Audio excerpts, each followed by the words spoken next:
What if the first words you whispered to yourself each morning shaped the entire course of your day? What if the direction of your mind, from the moment your eyes open, could decide whether you drift in reaction or rise with purpose? The Stoics believed that mornings were sacred, not because the sun rises, but because the mind does. Before the noise, before the rush, before the opinions and interruptions, there's a window, a quiet window where you can choose.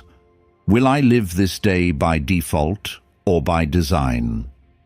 This episode isn't about motivation, it's about grounding.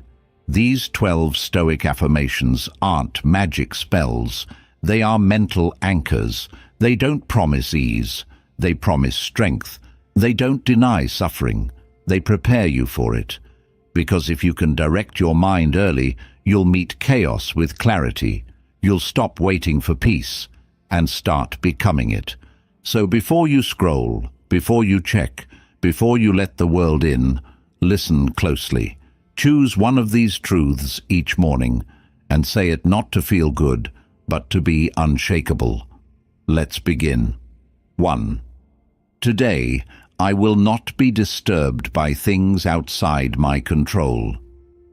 Most people wake up and immediately surrender, not to anything physical, but to everything mental.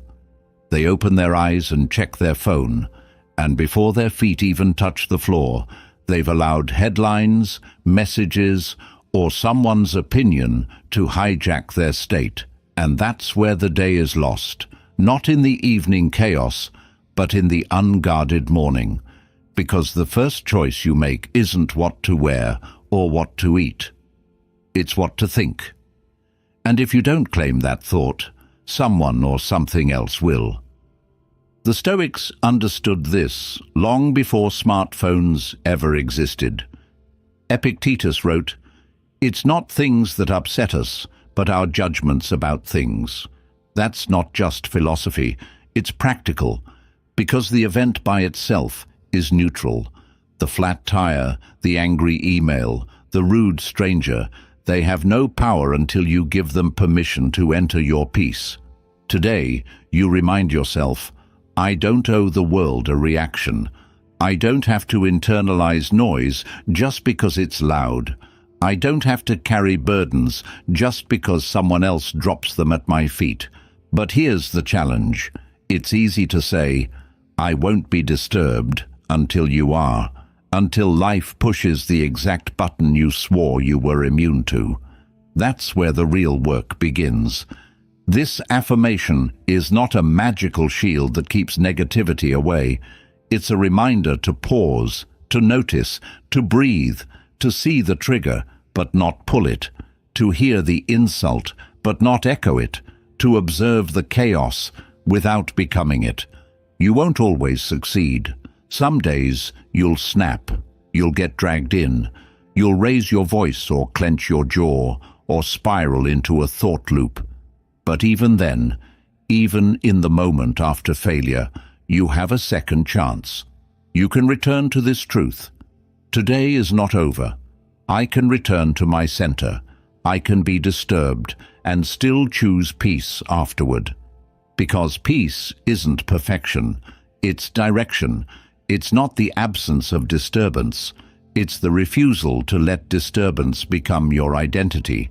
So when the inevitable stress hits, when traffic moves like molasses, when someone's tone stings, when you feel overlooked or misunderstood or triggered, remember, this moment is not yours unless you claim it. The anger is not yours unless you adopt it. The energy is not yours unless you absorb it. You can witness without merging. And that's not weakness, that's strength refined. Anyone can explode.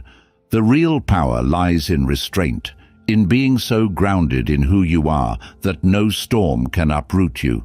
That's stoicism in action, not in the calm, but in the heat. Not in isolation, but in interaction.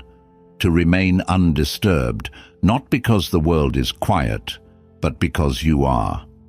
This morning, you declare it, not as a mantra to chant blindly, but as a compass to live by. Today, I will not be disturbed by things outside my control, not because they won't come, but because you're ready. 2. My thoughts are mine. My reactions are mine. In a world that constantly pulls at your attention, it's easy to forget that your inner life belongs to you. People try to provoke you. Media tries to shape your perception. Algorithms try to direct your emotions. And unless you're intentional, you begin to confuse the noise outside with the voice inside.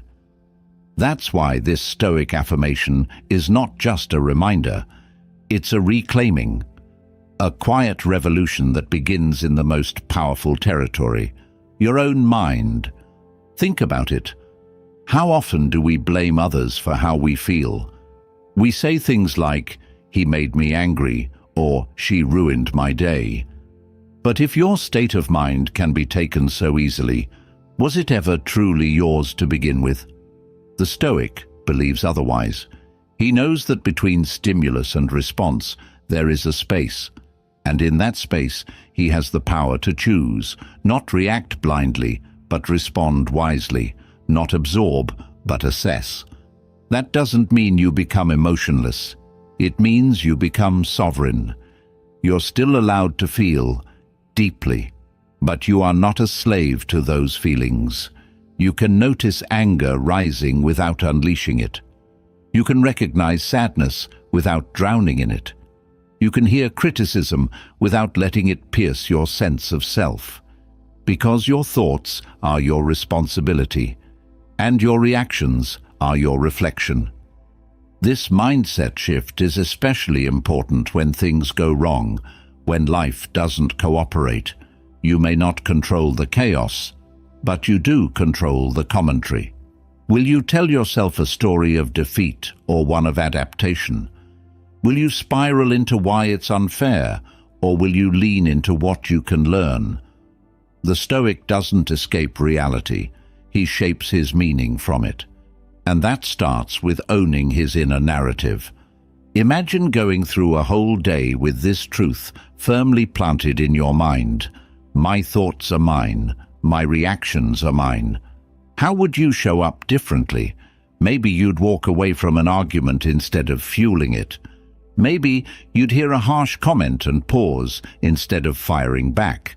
Maybe you'd fail at something, and instead of calling yourself names, you'd simply ask, "What's next?" This isn't about suppressing what you feel. It's about mastering what you feed. Because not every thought deserves your belief. Not every reaction deserves your energy. And not every mood deserves to steer the wheel of your day. So guard your mind like a fortress. When a destructive thought knocks, you don't have to open the door. When a toxic emotion demands control, you don't have to surrender the keys. Let them come. Let them pass. Let them crash like waves. But you remain the shore. Still, grounded, unmoved. And in doing so, you become powerful in the truest sense. Not loud, not aggressive, but rooted. You gain clarity, not because the world got easier, but because your mind got stronger. And that strength comes from claiming your sovereignty every single morning. Repeat it again, not just with words, but with conviction. My thoughts are mine. My reactions are mine. This is where freedom begins. 3. Let others act according to their nature. I will act according to mine. There's a quiet strength in refusing to be shaped by the actions of others. When someone wrongs you, disrespects you, or disappoints you, your instinct may be to mirror their behavior, to return coldness with silence, to match pettiness with pride, to reflect their flaws as if they're now yours to carry. But the Stoic sees that as surrender. Why would you hand over your character just because someone else abandoned theirs? This affirmation draws a line between reaction and principle. It reminds you that other people are free to lie, manipulate, gossip, blame.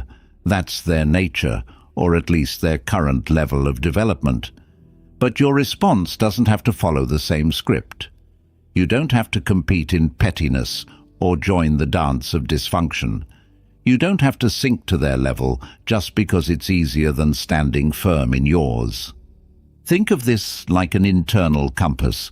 Others may wander, others may get lost in their emotions or their ego, but your direction comes from something deeper, from values, from clarity, from the commitment to live with integrity, even when it's hard, especially when it's hard, because that's when it matters most, when it's not reciprocated, not acknowledged, not rewarded.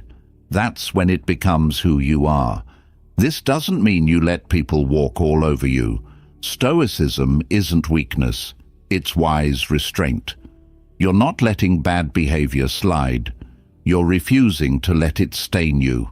You can set boundaries, you can walk away, you can speak up, but from clarity, not from chaos, because you're not reacting to who they are, you're acting from who you are. And here's the deeper lesson. When you stop trying to change people, you free yourself. So much energy is wasted trying to get someone to treat you differently, see you differently, love you better. But trying to fix someone else's nature is like yelling at the wind, exhausting and entirely futile. What you can do, though, is master your own. Sharpen it, strengthen it. Let it guide you like a lighthouse in the storm of other people's dysfunction. When they provoke, you stay centered. When they betray, you remain whole. When they vanish, you continue to rise.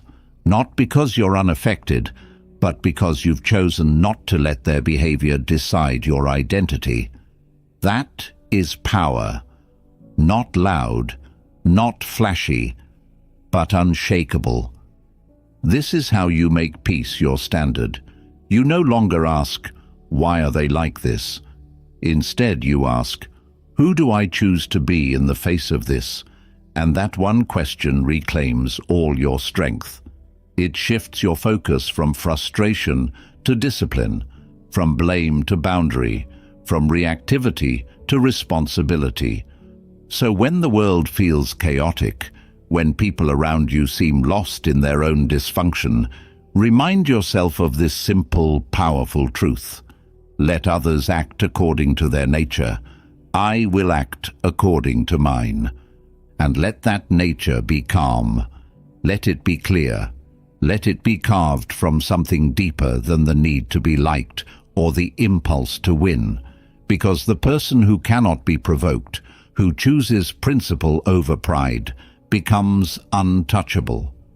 Not because they're numb, but because they are guided. 4. What is essential cannot be taken from me. We live in a world that defines success by accumulation, more titles, more followers, more possessions, and with each gain, we secretly fear the loss. The day the title is stripped, the applause fades, the wealth disappears. That fear is what keeps most people anxious, desperate to hold on to things that were never truly theirs to begin with. But the Stoic sees this differently. He returns to what cannot be stolen, lost, or broken, and he finds peace there. What is essential cannot be taken from me is not just a sentence, it's a reminder of what is truly yours, not your reputation, not your bank account, not the affection of others, but your reason, your character, your discipline, your will to act with virtue even when the world doesn't reward it. That's the foundation the Stoic builds on, because it can't be shaken even when everything else is. Imagine losing everything external you rely on: the job, the status, the partner, the recognition. What remains? If your identity is tied to things, then when they go, you go with them. But if your worth is rooted in how you live, how you think, how you choose, then no loss can break you. Even in suffering, you remain whole. This truth is especially important in moments of betrayal or failure. When someone walks away or something crumbles, the question is not, "Why did they leave?" or "Why did this happen?" The question is, what remains? What part of you is still intact, untouched by circumstance, still breathing, still choosing how to move forward? Marcus Aurelius said, "You have power over your mind, not outside events. Realize this, and you will find strength. That strength isn't loud. It doesn't beg for sympathy or prove its worth. It just quietly endures. Because it knows its value doesn't fluctuate with public opinion or external outcomes." You could lose your job today and still carry yourself with integrity. You could be insulted by someone you love and still choose not to respond with cruelty. You could wake up tomorrow with less money, fewer friends, or harder circumstances, and still move through the day with grace. Why? Because the core of who you are wasn't built on what can be taken. It was built on what cannot be touched. This affirmation is your shield. When life tries to strip you down, when people try to define you by your worst moments, you return to this. What is essential cannot be taken from me. They can doubt your value, but they cannot dictate it. They can question your choices, but they can't touch your reason. They can leave you, but they cannot remove the ability you have to begin again from principle. And the more you repeat this truth, the more unshakable you become. You stop chasing security in things and start finding stability in character. You stop fearing change because you know your core remains the same. You stop begging for validation because your foundation is already strong. So when life tries to knock you down, when you're tempted to measure yourself by what you have or what you've lost, take a breath. Anchor back into this truth. Say it with quiet conviction. What is essential cannot be taken from me. That's the mindset of the unbreakable. That's how you walk through a burning world without losing your center. 5. I will observe before I speak. I will pause before I act. We often think power lies in action, in being decisive, quick, assertive. But the Stoic knows the opposite is true. Real power lives in the pause, in the space between what provokes you and how you respond. In that quiet moment of observation before your words leave your mouth, before your actions leave their mark. Because once you speak, you cannot unspeak. Once you act, you cannot undo. But in the pause, everything is still possible. Modern life doesn't reward slowness, it pushes urgency. Comment now, post now, react now. But urgency is often the enemy of wisdom. The Stoic refuses to be dragged by the moment. He doesn't follow his first impulse. He stops, observes, asks himself, is this true? Is it necessary? Is it aligned with who I want to be? When someone offends you, what do? The average person retaliates. The Stoic reflects. He observes not just the other, but himself. What is this stirring in me? What story am I about to write with my words, my tone, my posture? He pauses, not out of fear, but out of awareness. Because he knows every reaction is a vote for the kind of person he's becoming. The pause isn't weakness, it's discipline. It's the recognition that silence can be a greater force than speech, that waiting can be a greater show of strength than immediate action. The pause is where clarity is born, and clarity is the birthplace of wise living. Think of the people you admire most, those who move with calm precision, who speak with weight, who don't rush into arguments or decisions. They aren't impulsive. They don't seek to win moments. They aim to master themselves. And that mastery comes from honoring the pause. This isn't just about avoiding mistakes. It's about cultivating presence. When you pause, you step back from reactivity and into intention. You begin to act from principle, not pressure. You begin to speak from truth, not ego. You begin to shape your life not by accident, but by design. It's tempting to think pausing is doing nothing, but it's not.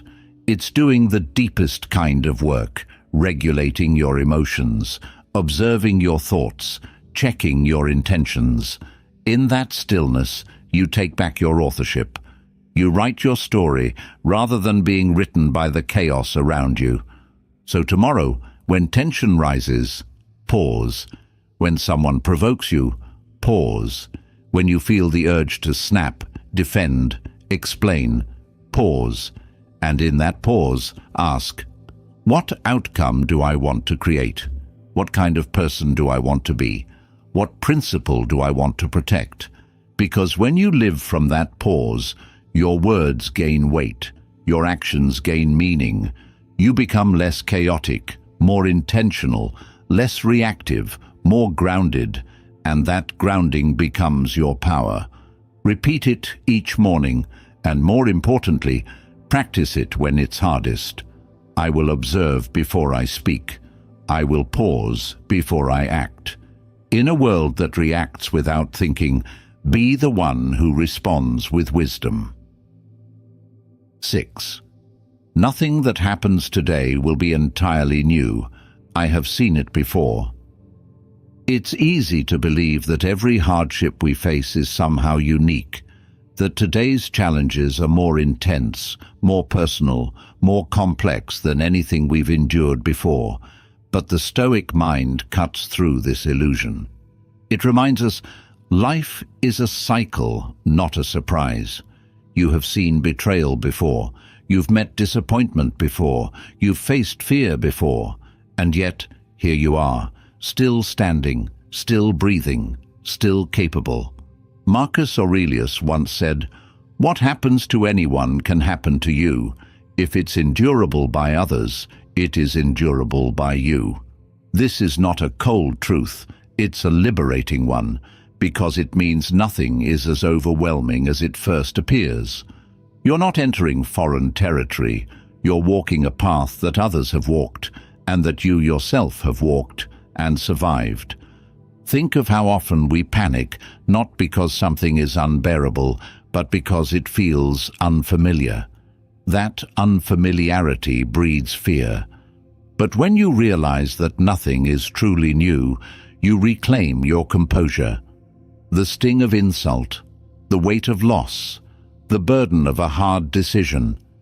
You've carried similar weights before. And what did you do? You adjusted, you adapted, you grew stronger.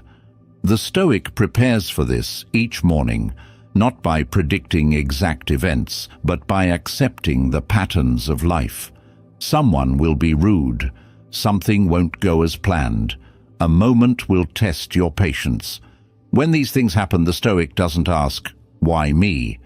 He nods with quiet readiness. "Ah, this again." That phrase carries immense power, because it shifts you from victim to observer, from overwhelmed to prepared. And if you truly reflect, you'll realize this morning, affirmation isn't just a statement, it's a form of armor. It shields you from unnecessary shock. It grounds you in emotional history, because you've been disappointed before and you found a way to love again. You've failed before and you rebuilt. You've been misunderstood and you didn't let it define you. So when the next disruption comes, the email that throws off your plans, the comment that cuts deeper than expected, the silence from someone you love, remember, it's not new, and that's not defeatist. It's empowering. You're not caught off guard. You're walking a road you already know how to navigate, and this time you walk it with more clarity, more strength, more wisdom. The more you internalize this, the calmer your life becomes. You stop reacting as if life owes you smoothness. You begin embracing each challenge as familiar terrain, and that familiarity breeds confidence. So as you rise each morning, whisper this not just as an idea, but as a strategy. Nothing that happens today will be entirely new. I have seen it before. It's not the storm that breaks us. It's the belief that we've never stood in the rain before. 7. I expect discomfort, and I welcome the lesson in it. Most people begin their day hoping for ease. They pray for smooth paths, agreeable faces, and favorable circumstances. But a Stoic wakes up expecting resistance, not because they're pessimistic, but because they are prepared. Discomfort, to the Stoic, is not a punishment. It's a classroom, and every moment that stings, frustrates, or unsettles is not trying to destroy you. It's trying to instruct you. Think about it. When did you grow the most? Was it when everything went your way? Or was it when something went wrong and you had to adapt, confront, and overcome? Discomfort stretches us. It challenges the lazy parts of our thinking. It forces honesty out of us, and it reveals what comfort often conceals: our weaknesses. When life is too easy, you become soft. But when life presses in, it reveals what you're made of. Discomfort is not just a test of your strength, it's the very thing that builds it. Start your day by expecting it. Expect interruptions. Expect people to disappoint you. Expect traffic. Expect a moment of anxiety, or a task that feels too big, or a conversation that feels too awkward. Not because you're inviting negativity, but because you're grounded in reality. Life is not designed to revolve around your convenience. It's full of friction, tension, uncertainty, and that's exactly where character is forged. The Stoics didn't fantasize about a life free from suffering. They prepared for it. Epictetus advised his students to rehearse adversity. Before the day began, they would say, "Today, I may be insulted. Today, I may lose something. Today, someone might lie to me." Why? So that when it happened, they wouldn't be surprised. They would be ready. And in that readiness, there's peace. Discomfort is not your enemy. What hurts you today might be shaping you for tomorrow. The painful moment you're tempted to avoid might be the very moment you need to lean into. When you welcome discomfort as a teacher, not an invader, you take your power back. You don't flinch. You listen. You don't run. You engage. You become the kind of person who can stand in the fire without falling apart. So tomorrow morning, don't just say the words, mean them. I expect discomfort, and I welcome the lesson in it. Say it with your chest. Say it with your spine straight. You are not here to avoid challenge. You are here to rise through it. Because nothing meaningful is built in the absence of struggle. And the peace you're looking for, it's not on the other side of discomfort. It's inside of it. 8. My peace does not require permission. In a noisy world obsessed with validation, this is one of the most powerful declarations a person can make, because most people, without even realizing it, hand over the keys to their peace every single day. They let a stranger's opinion ruin their mood. They let a delayed message spiral into insecurity. They allow the chaos of others to dictate the climate within their own minds. But a Stoic does not beg for emotional stability from the outside world. A Stoic knows peace is not granted. It's claimed.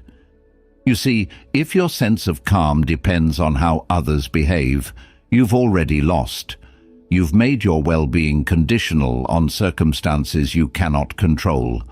That's not serenity, that's slavery. Real peace is built internally, moment by moment, decision by decision. It's not a gift from others, it's a discipline within yourself. And when you understand that, something fundamental shifts.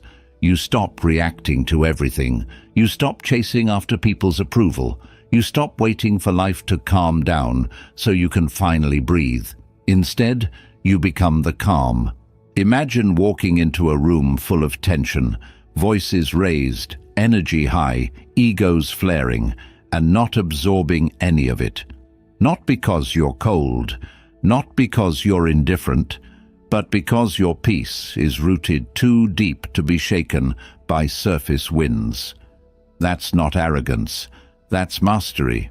It's what happens when you build your internal life on solid stone, not shifting sand. Marcus Aurelius reminded himself, "Nowhere can man find a quieter or more untroubled retreat than in his own soul." That's the secret. The sanctuary is always available, but only if you stop outsourcing your peace to people who never deserved that power to begin with. Your ex doesn't decide your self-worth. Your boss doesn't hold your emotional thermostat. The internet doesn't get to shake your focus. You are responsible for the atmosphere you carry, not them. And this truth can be uncomfortable, because it means no more blaming others for how you feel. No more pointing fingers at the world and saying, "You made me anxious," or "You ruined my day." It forces you to take full ownership of your emotional state, and that's a kind of responsibility many avoid. But it's also the beginning of liberation. The moment you stop needing permission to feel peaceful is the moment you step into true freedom. You don't need someone to text back to feel secure. You don't need the applause to feel worthy. You don't need everything to go right to remain steady. You need one thing: the decision to anchor yourself in what you can control. Your thoughts, your breath, your reactions. That's where peace lives. So when the day starts, and interruptions come, and people act unpredictably, and life throws its usual chaos at your feet, remember this: your peace is yours, not theirs, not contingent, not borrowed, yours.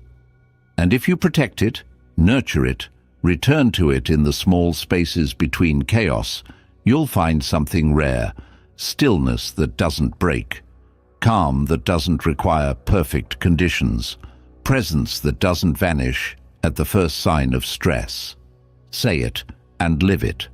My peace does not require permission. Then carry that truth with you, like quiet armor, into every room, every call, every moment. That's Stoicism in action, not loud, not dramatic, but unshakably firm where it matters most. 9. I will act with purpose, not drift with emotion. The difference between a reactive life and a meaningful one often lies in a single second, the second you pause. That breath before the outburst, the silence before the decision, the stillness before you say yes or no. That's where your power lives. But most people miss it. They rush, they react. They let emotion become the engine of their lives, and then wonder why they feel like passengers inside their own story. But Stoicism teaches something radically different. Don't be ruled by the wind. Be the one who chooses the sails. Emotions aren't the enemy. Let's be clear about that. They are signals, not shackles. You feel anger? That's information. You feel sadness? That's truth knocking on the door. But acting from those emotions without clarity, without purpose, is how wars begin, relationships end, and regret multiplies. The Stoic doesn't suppress the emotional weather inside. He observes it, he reads it, but he doesn't hand over the wheel. Acting with purpose is not about being robotic or cold. It's about being sovereign. When you have a mission, a clear sense of who you are and what you stand for, emotions become allies, not dictators. You use the fire of anger to fuel justice, not vengeance. You let fear become caution, not paralysis. You turn sorrow into depth, not drowning. But this only happens when your decisions are rooted in intention, not impulse. Ask yourself, when was the last time you truly paused before making a decision? Not hesitated, paused, not avoided, reflected. That space is everything. Viktor Frankl said it beautifully. Between stimulus and response, there is a space. In that space is our power to choose our response. In our response lies our growth and our freedom. That's the Stoic pause, and in today's hyper-reactive world, it's a rare superpower. Think of your life like a compass. If you let every emotion swing the needle, you'll spin in circles. But if you set your direction by values, honesty, discipline, courage, then even when emotions try to pull you off course, you know how to realign. You don't resist the storm. You learn how to sail through it with focus. And people will feel that. They'll sense that you are different. Not because you don't feel, but because you don't flinch. This mindset also frees you from emotional whiplash. When every comment, every inconvenience, every interruption used to hijack your state, you were drained. But now you lead. You set the tone. You are no longer a leaf. You are the tree. And acting with purpose makes everything lighter. You don't waste time explaining yourself to everyone. You don't spiral from one emotion to the next. You stay rooted in your reason and let that be your guide. So tomorrow, when the tension rises, when the rush tempts you, when someone presses your buttons, pause, breathe, ask, what is the wise action here? Not what feels good, not what proves a point, what aligns with who I want to be. And let that answer shape what comes next. This is how you build a life of intention, one choice at a time, one breath at a time, one pause at a time. Say it, mean it, live it. I will act with purpose, not drift with emotion. 10. No opinion today will define me, not praise, not blame. It's tempting to anchor your worth in the opinions of others, to let a compliment inflate your confidence or a criticism shatter your peace. We grow up trained to seek approval from parents, from teachers, from peers. And without realizing it, we start to build an identity out of reflections that don't belong to us. A like becomes validation. A frown becomes rejection. A word becomes a verdict. But Stoicism offers a radical alternative. What others say may echo, but it doesn't define. The truth of who you are lives far deeper than public opinion. It lives in your actions, your principles, your integrity when no one is watching. There is a quiet liberation in understanding this, because the moment you stop being controlled by what others think, you begin to live, really live, not perform, not seek applause, but live rooted in your own clarity. You wake up knowing that today's praise can vanish tomorrow. That blame may come from misunderstanding, that both are outside your control, and therefore neither deserves control over you. This doesn't mean you become indifferent to others. It means you place your value where it belongs, in your own hands. Imagine walking through your day without adjusting your energy based on someone's tone, or letting your mood swing because of a stranger's opinion. That's not arrogance, that's freedom, and it's a freedom built not on resistance to feedback, but on filtering it through the lens of reason. The Stoics practiced this relentlessly. Marcus Aurelius reminded himself daily that people would be rude, jealous, angry, and that none of it could disturb him unless he allowed it to. He understood that the source of suffering is not the insult, but the attachment to reputation. When we crave admiration, we become fragile. When we fear judgment, we become dishonest. But when we focus on living rightly, truly rightly, we become untouchable. This mindset also protects you from the seduction of praise, because flattery, though sweet, is just as dangerous as criticism. It makes you dependent. It builds a false self that rises only when others approve. And once you've built your identity on applause, silence becomes unbearable. The Stoic refuses to live for the crowd. He serves a higher audience, his conscience, his character, his reason. So how do you practice this? Begin by noticing when your emotions change based on someone else's reaction. Pause and ask, did I act with integrity? Was I true to my values? If yes, walk on. Let the world talk. If no, reflect, correct, but don't collapse. You're not here to be perfect. You're here to be principled. This doesn't mean becoming immune to feedback. It means choosing your compass wisely. Use criticism as a mirror, not a sentence. Use praise as encouragement, not identity. Listen with openness, respond with wisdom, but never hand over your self-worth, because that is sacred ground.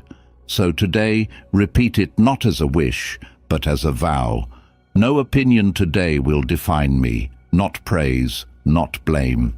Say it until your confidence no longer wavers with the wind, until your soul becomes steady, not because the world is silent, but because your truth is louder.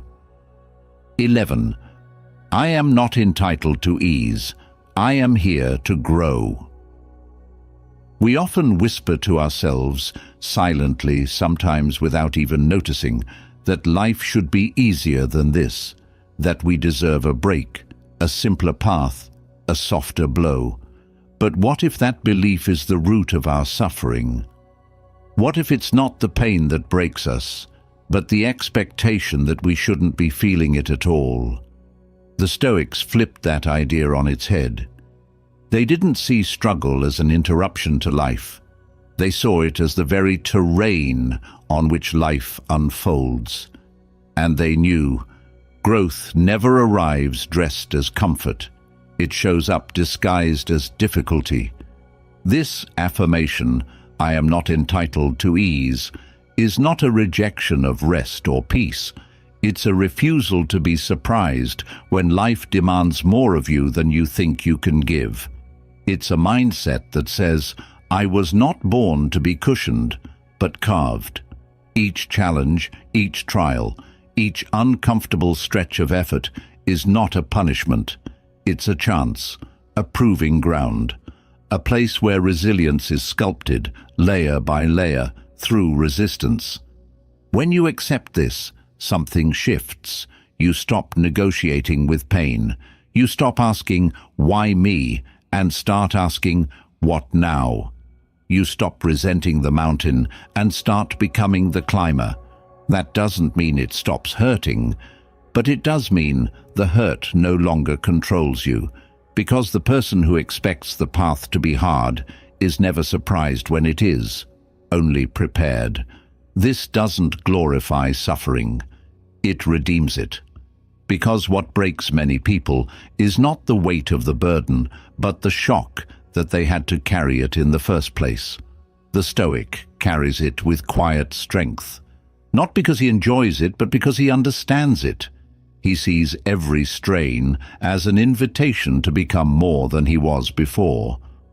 Marcus Aurelius wrote, "The impediment to action advances action. What stands in the way becomes the way."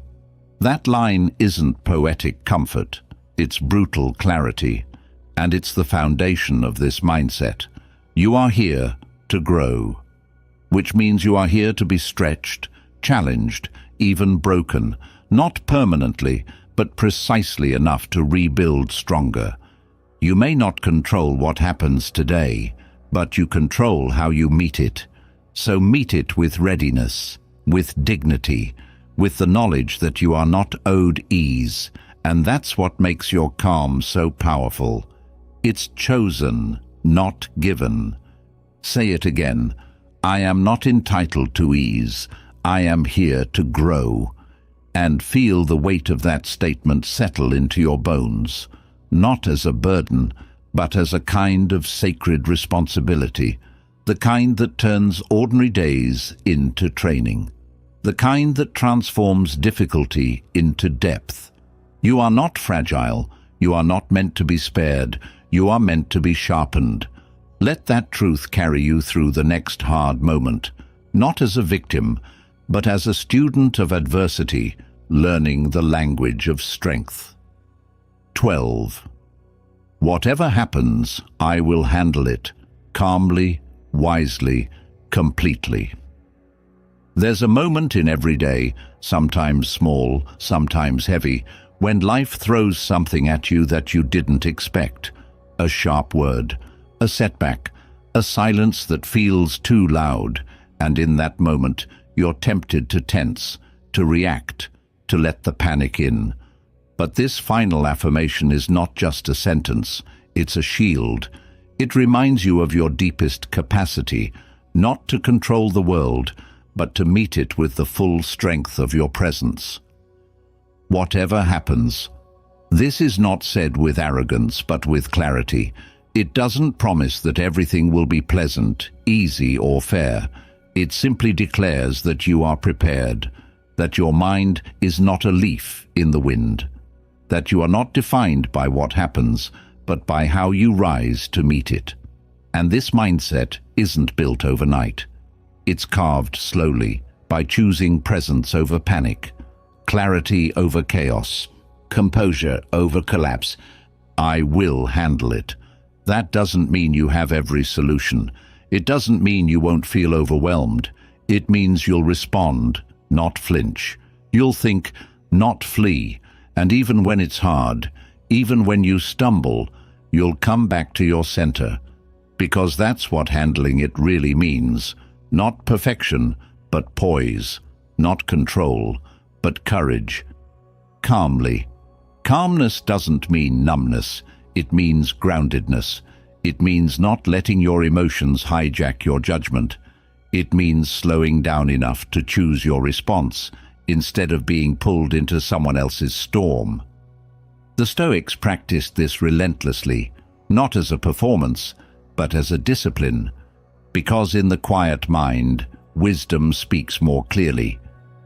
Wisely.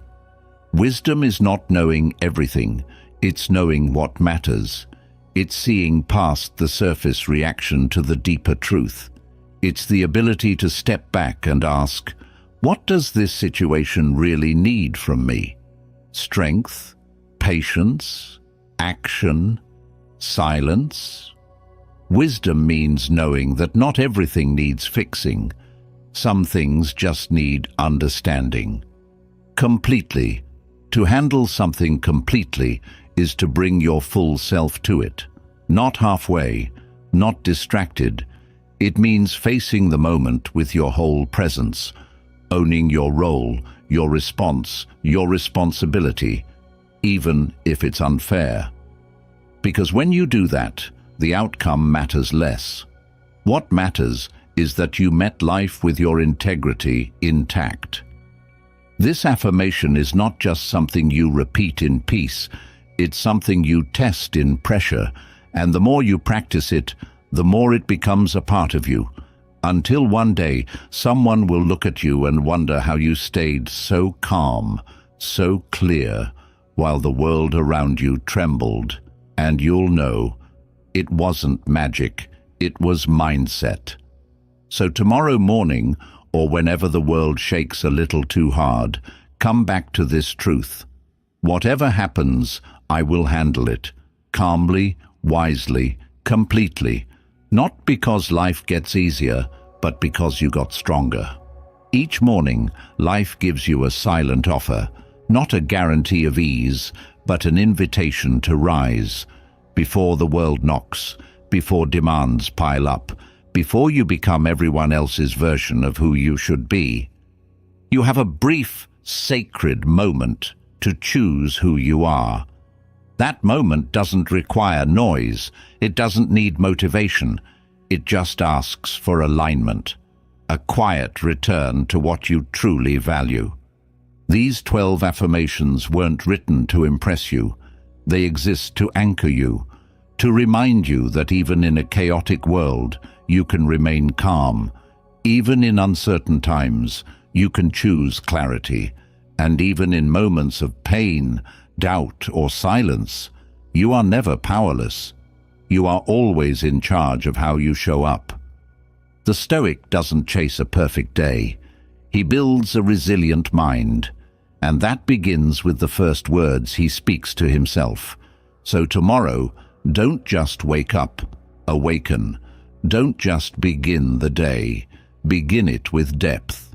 Pick one affirmation. Let it guide your breath, your posture, your choices. Let it whisper through your actions more than your voice. And as the day unfolds, no matter what comes, you'll walk through it not as a victim of chance, but as a guardian of your mind. And if this episode helped anchor your mind today, share it with someone who needs strength more than sympathy. Subscribe, reflect, return. This journey isn't about perfection, it's about daily presence. I'll see you in the next one.